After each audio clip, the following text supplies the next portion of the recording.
C'est bien le drame de l'école, c'est que l'école forme aujourd'hui beaucoup trop de techniciens, de gens avec un savoir donné, par exemple des gens à qui on apprend à être chauffeur de camion, des gens à qui on apprend d'être comptable, toutes professions qui vont être balayées par l'intelligence artificielle. Au lieu de former des techniciens, alors que l'intelligence artificielle va mieux faire que les techniciens étroits, il faut apprendre aux gens à apprendre. Donc, les rendre multidisciplinaires, leur donner des humanités, leur apprendre la transversalité, le travail d'équipe, le travail en groupe, l'intelligence collective, l'esprit critique. L'école n'apprend que très peu tout ça. Il faut cesser d'apprendre des choses aux enfants. Il faut principalement leur apprendre à apprendre. Il faut vraiment obliger les gamins à lire. Curieux. C'est pas un slogan pour moi, et c'est ma priorité. Ça a toujours été ma priorité par rapport à mes enfants. Un gamin qui ne lit pas 3 livres par semaine était un gamin qui part au casse-pipe face à l'intelligence artificielle, car la lecture est le principal instrument de formation de l'esprit critique.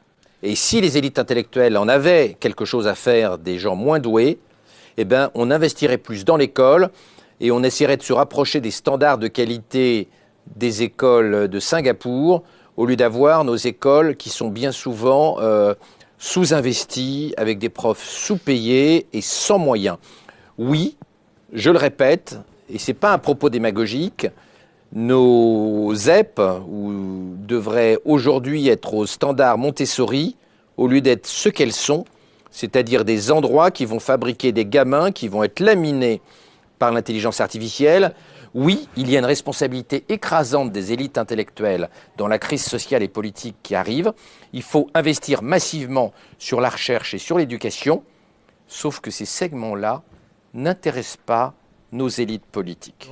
Il faut considérablement augmenter le niveau du recrutement, qui a baissé ces dernières années.